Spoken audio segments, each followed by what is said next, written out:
So, welcome everyone to our today's OROS, the online RECI open space on play-based learning. My name is Beatrice Schulter. I'm the director of RECI.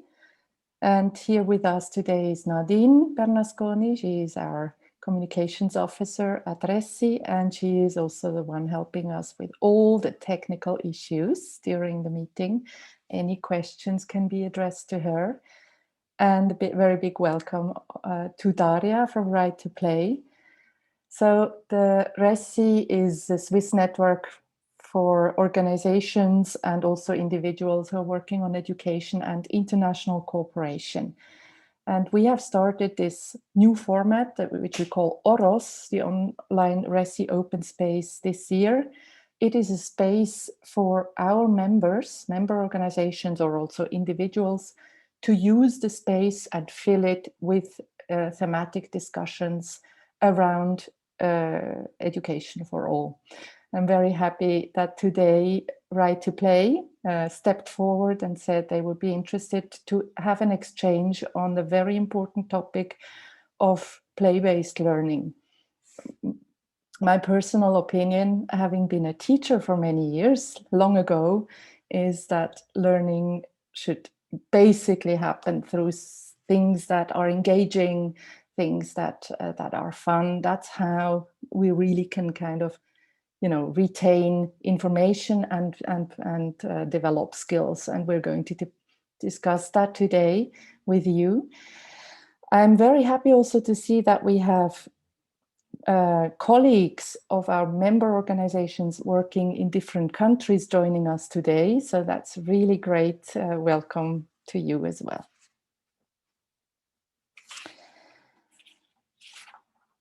Yeah, I think that's already it for the introduction. I've already said almost everything about who we are and what we're talking about today, but Daria will now take over and she will lead us through the webinar.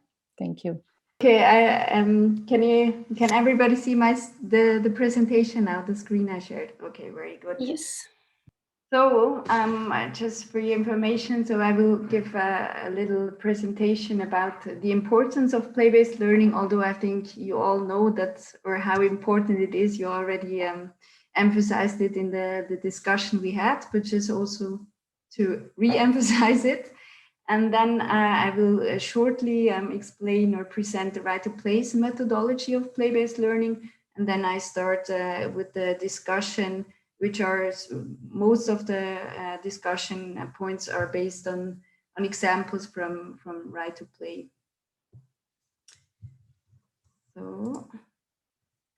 So why is play important? So first of all, play is a human right. And as you can see here in Article 31 on the Convention of the Rights of the Child, play is explicitly mentioned as one of the basic rights of the child. Hence, the conceptualization of play as a child's right is guaranteed by this convention. And this is important, as we already talked about or emphasized before, that it is not a luxury. It is really a necessity of life. It is an essential part of development, as children that are deprived of opportunities to play lack critical, social, and also personal skills. But play is not only a right itself, it is also a means to contribute to other important children's rights. So the right to promote, to provision, protection, and participation, because through play, children develop mechanisms enabling their full development and survival. Play, for instance, can reduce the effects of stress. For example, in a refugee camp, they can critically help children survive. And it also keeps them in school and hence out of work, for example. So they are not at risk of child labor or exploitation. It is also a form of self-protection, as it acts across a number of adaptive systems, for example, pleasure, the feeling of pleasure, enjoyment, and also emotion regulation, that all contribute to the well-being and resilience of a child. Then play also represents a primary form of participation, because through play, children learn the rules of social life. We discussed that a bit before, that when you play as a child, for example, with your neighbors or in a group of people, you discover your role in social life or in society, in your environment. And through that also, children realize the connection with adults in their community.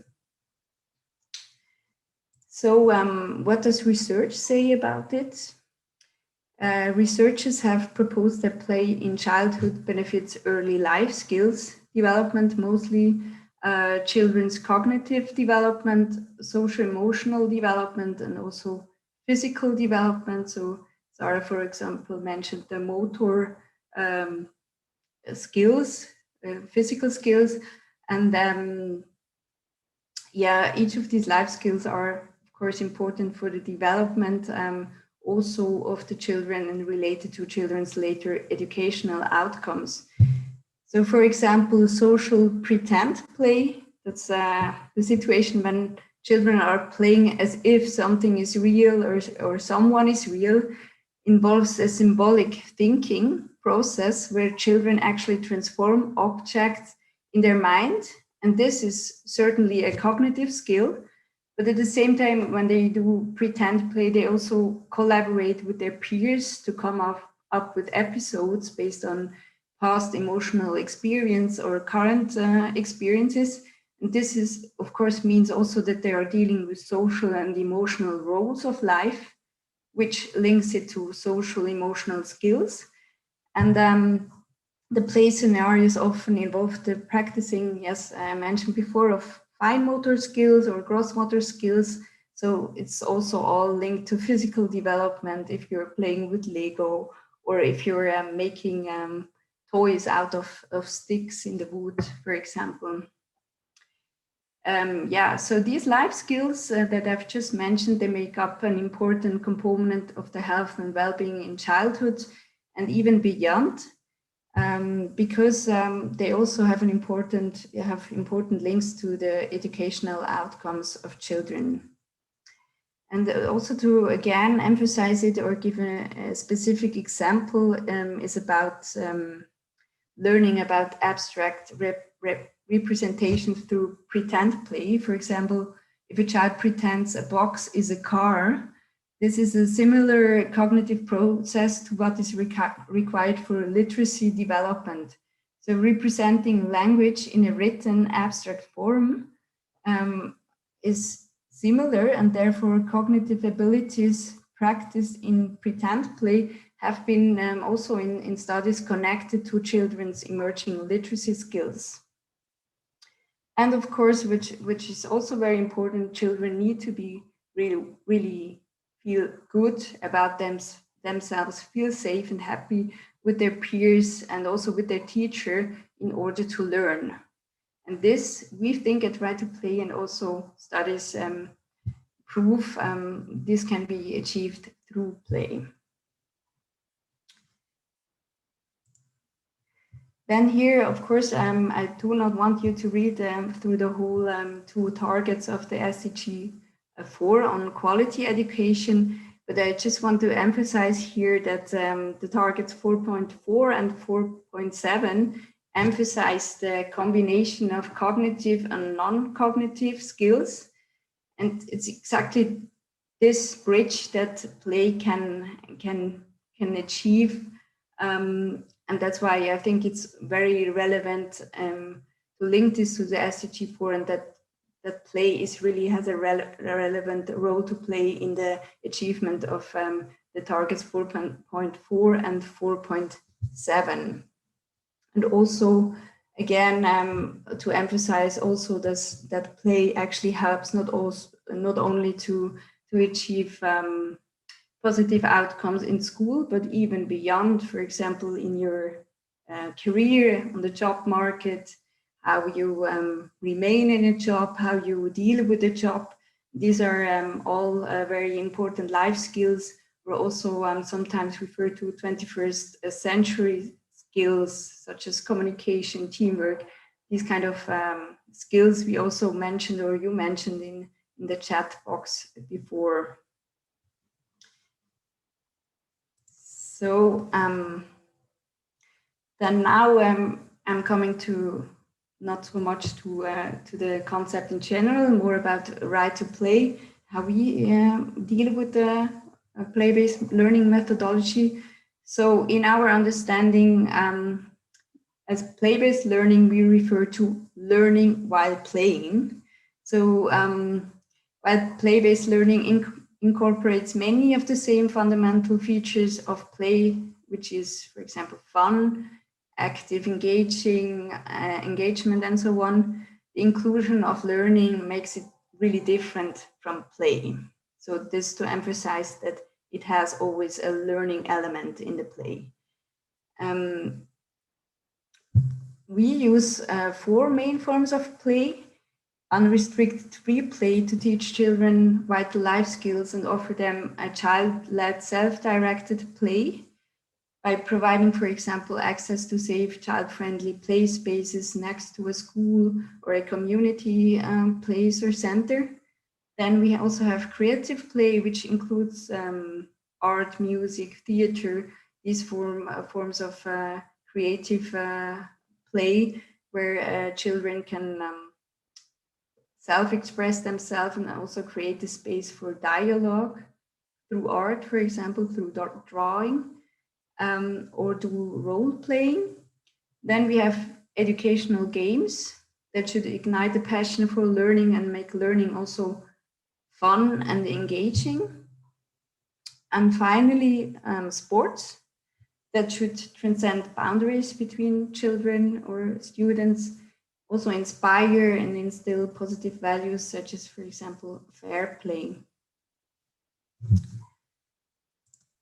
So as you can see, or what I've just presented now, we have quite a broad view of play-based learning, which really goes from child-directed free play to teacher-directed play, which is more on the game side. And best practice in play literature is suggesting the middle is the best way.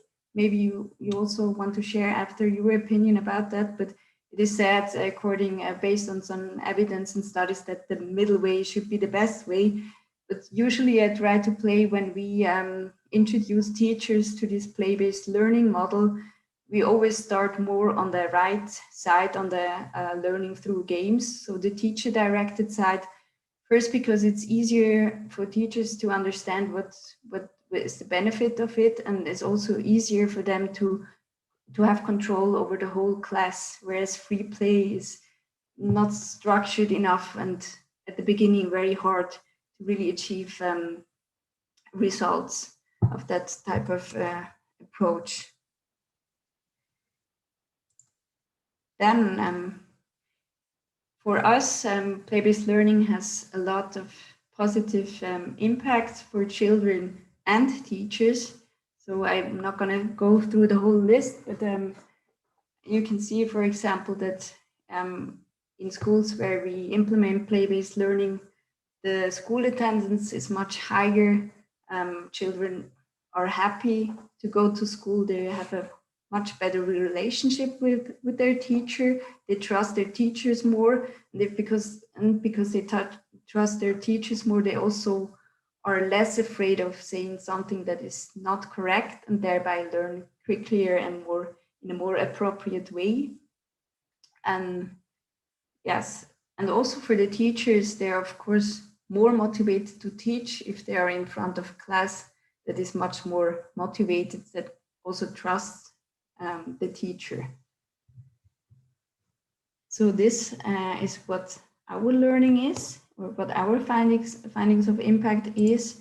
And then it's also important to highlight that for us, play-based learning is not only a tool we use for children or youth or young people, it's also a tool for adults. So basically the teachers that we are teaching, they also go through the play-based learning approach. And especially because in order for them to implement play-based learning in the classroom, they need to understand the value of it. And that's why we also do the same type of approach with them. And then for us, the play-based experience works in combination in what we call a RCA discussion. This is important to mention here because later on when we're discussing in groups the examples of right to play, it's often mentioned as well, so it's good that I quickly explain it here. So this is our experiential learning cycle. So we intentionally bring attention to the learning objective, or as we call it, the key learning, through a conversation where children are asked to reflect on the activity and what they experienced, then to connect what they experienced with previous experience and prior knowledge, and then to apply what they learned through the play to other experience situations in their life. And here you can see a picture of what the RCA round looks like. So it's really a participative way of reflecting and looking back, and reflect, connect, apply, it's what it is called. Yeah, so this are the inputs from Right to Play. And before we go to the discussion, I would like you to also, if you want to highlight some points, or maybe you have questions or any input from your side, would be much appreciated. On any slide you want to focus on, please go ahead. So yes, then now I think it's time to go to the discussion. Or do I see again, I do not see again somebody that is raising his or her hand. No, I think I'm safe now. Okay, so then please go on slide 20, so it's easier for me to explain to you how we restructured the discussion. So you can see that we have created 4 groups. In the groups 1 to 3, you are going to discuss an example based on how Right to Play is implementing something. So in group 1, it's about teaching life skills, and you have the link. One is Alien Guide and the other one is called 4-Goal Football. So if you click on that link, you will automatically be referred to a YouTube video.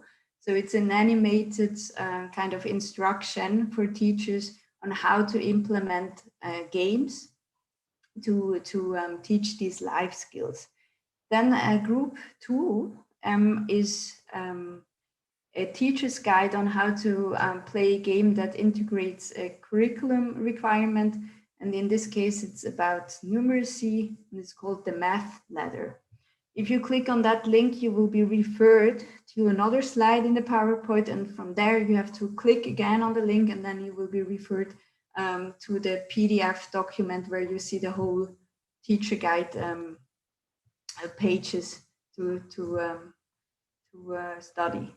And then the group 3 is a similar example to group 2, but it is related to literacy, and it's an example of a lesson plan from Rwanda, where a teacher has to teach English skills to children. And then group 4 is more of a open discussion. It's not based on any example, on play-based learning in the wake of digitalization, which is of course at the moment very relevant with COVID-19 and remote digital learning and teaching. And now you can choose yourself which group you want to participate in. I think now it is.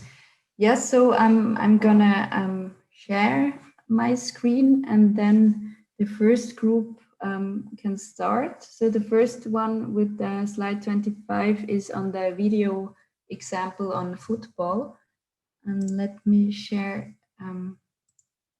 Okay, who is going to present this group or the findings of this discussion group?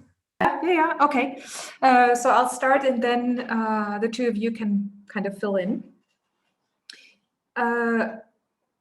So we had a very brief discussion on advantages and disadvantages, and in general, maybe these also relate to what is the context we're talking about, the program objectives, the target group, so age, and so on. So what we said, so on the plus side, these are advantages or the strong points that we felt that this game, and we are talking actually on the football as it is written here, a game.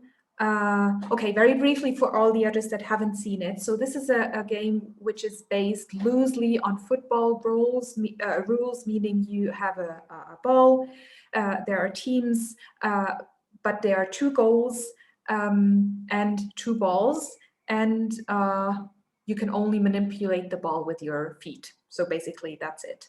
So what we felt that the strong point is that children are active all the time. So this is not that you have to wait your turn. You can be in your team, you can run and participate. Oh, this is actually, what I see now, this is actually to relate to the first video, the alien video that we watched first. So I will just now mention what is related to the football game.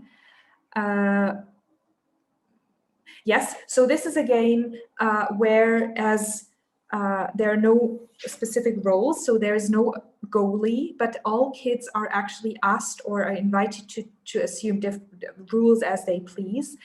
It is actually a game that incites communication or discussion between team members, so coordination, who does what, I'm protecting the goal, I'm doing this and that. So it shows also the importance of communication in a team if you want to succeed. Also, it was mentioned in the games that if the children find this game either too complex or too maybe not boring, but too slow or something, that the facilitator can ask the children in really like, okay, is there something we can change about the rules? Is there something we can experiment, which also makes them or involve them really actively in also setting the rules for this game. What we discussed as disadvantages or challenges that might arise is exactly this, what I mentioned before, the complexity because of the different roles. So we don't have one goalie and then one, I don't know football terms, but those going behind the ball and trying to score. So this could be very complex. So we were talking about the age group, and as it was stated, it is not like very young children. It is not advised to do it with very young children. What might happen is that, especially as you have 2 goals and 2 balls, is that there might be a dispute arising whether the ball has left the playing field or whether this was indeed a goal. So there's a need of the facilitator to regulate the game or to sometimes act as an arbitrary. What would you do differently? I believe we didn't discuss this question. Teacher's role is in the facilitator. So the teacher doesn't actually participate actively. And then for the last point, similar activities in your program, we didn't have time either. Unless I missed some of the discussion. So please, Anne-Céline and Sarah, if you would like to add something, go ahead. No. I think you summed it up pretty much. We were a bit short on time this time.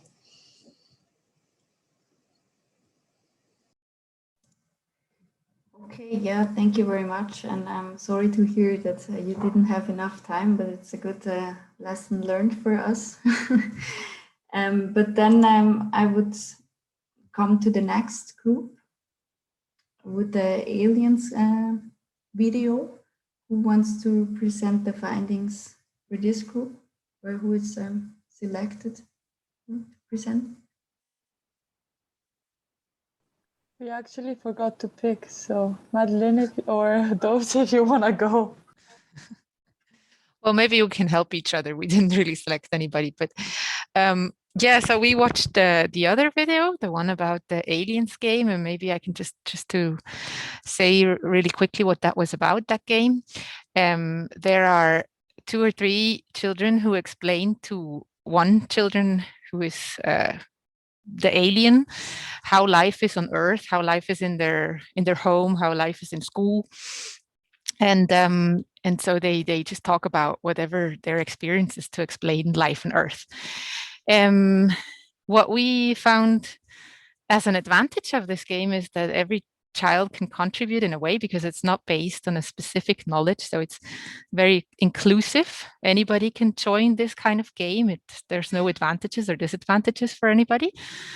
That there's also the option of, for example, the game offers the option to change roles in case it is too easy. For example, they said that also maybe the alien can explain life on his planet. So to put each other in others' roles and learning from each other, it helps. In other shoes, share different experiences, and yeah, put yourself in other shoes. That's what I already mentioned. And another part that we found that's interesting is the teacher doesn't have an active role, so it's really kind of free. Children playing and exchanging amongst themselves. Also to learn about what children do differently in their houses. Maybe one child helps more out, and another one is more or helps more of his mom, and maybe another one more of his dad or whatever. So there's different experiences that different children have. This could also be a disadvantage we found, because it could also show like the differences between the children, and show some that are privileged and some that are disprivileged.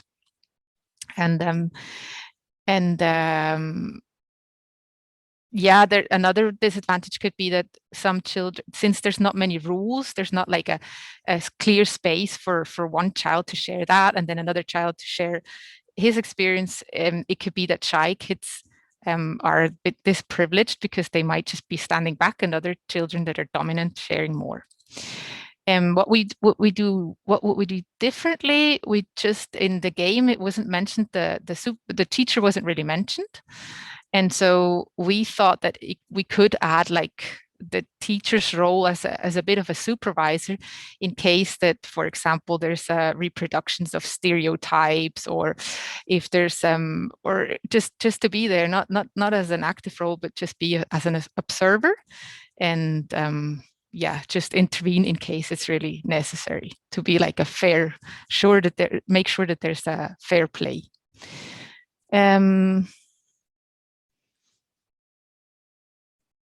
Yeah, I think that's, and maybe also the teacher could help to reflect on the game afterwards, after the game's it's finished, that the children can also talk about what their experience was, how they felt in their role of explaining or of being the alien and everything. Similar approaches were mentioned, that we didn't really have anything exactly similar, but for example, the children are teaching parents how to play at home, or maybe you can assist me. Okay, in that. Parents are teaching children how to play, maybe with their siblings together, and then children can learn each other or teach each other better how to change roles, maybe using the model that we saw with the alien. This was kind of idea that we thought.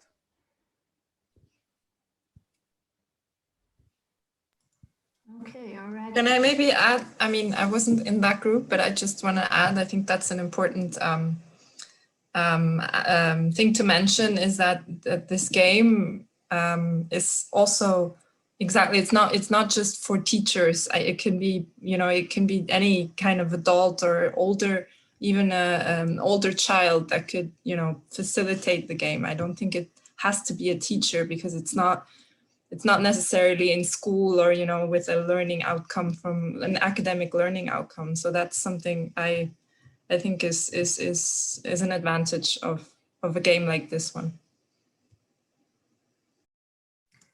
Okay, but it's interesting to see that in both groups that looked into similar examples, the role of the teacher has to be more emphasized, actually.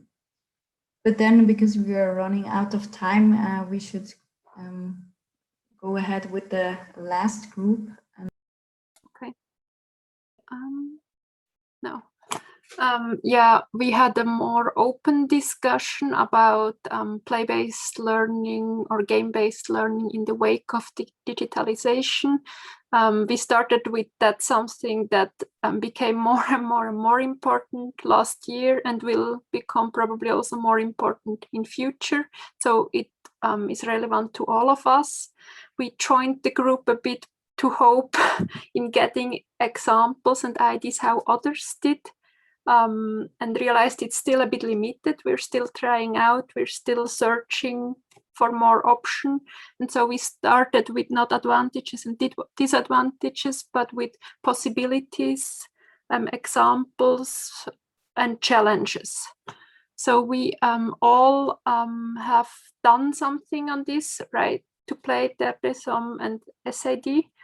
For example, at our organization, I myself, for example, try to really look at my play-based curriculum toolkit, and I realized that certain games that I would do in a workshop with teachers there, I really can transfer, or at least certain group works we could do in Zoom rooms, or we can do, maybe some of you were in the last OROS, where we did certain energizers, where we did certain Be My Mirror energizers that we would do, or we advise teachers to do with students during a long day.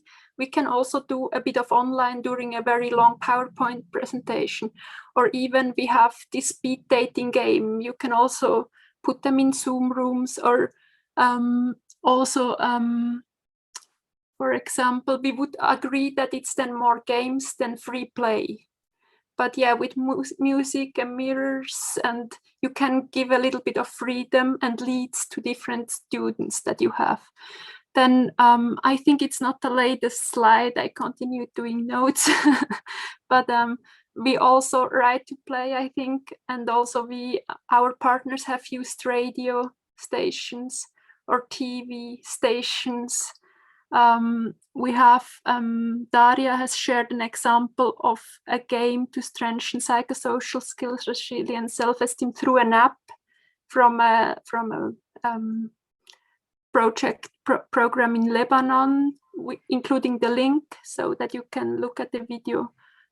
Sorry, just it's not from Right to Play, but because we also had this discussion if there are really games that you can do on the screen, like something chess or something, and that we don't really have. But this is from a partner for a project in Lebanon, and they developed this application that Right to Play is also using in one project. But it's not that we really developed the application, because that's again a different topic to really go into.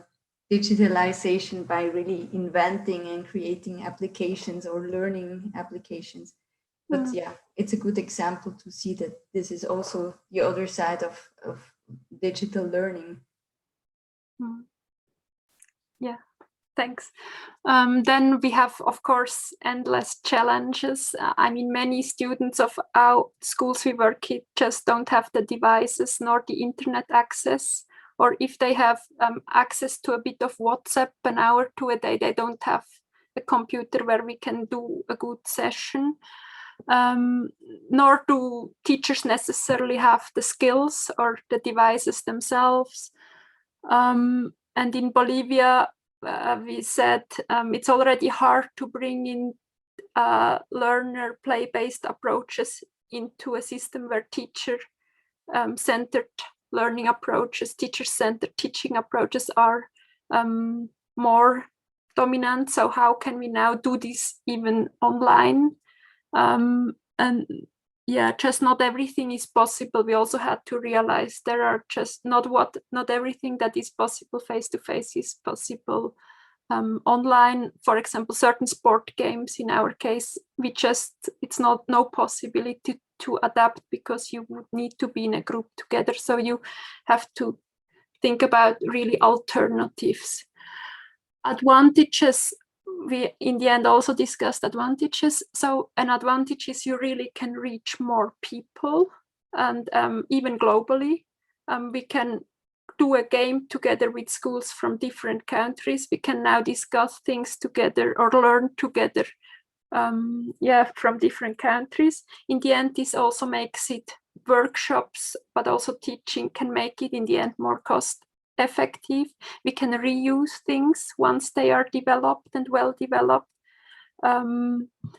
Disadvantages, when you only have online learning and also games, if you're 8 hours a day in front of the computer because it's online, even the best game, if you do it almost 24/7, becomes boring.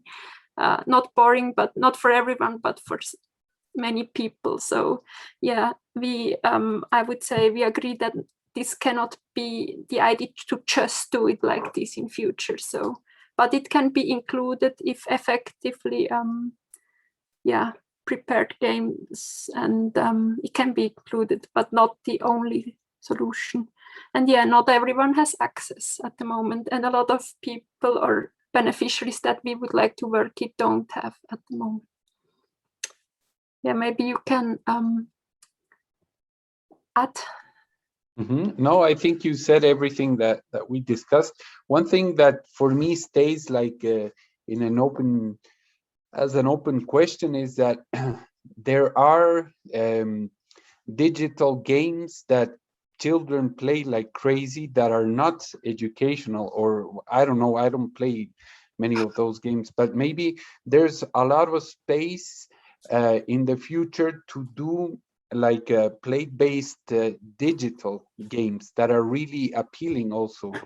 Maybe there's some space for exploration there because, well, the COVID is not away yet. And even trying to find like play-based games that you could do on WhatsApp, having access just a short time to the WhatsApp. Like maybe you receive every day a specific question, and if you can answer this question, this leads you to the next step or something like that. That interactive games online that teach you stuff. I think there's a lot of space there, and I think at least we in Bolivia and TDH Bolivia, we this would be very helpful, and we'll see if we can do some stuff there. Thank you.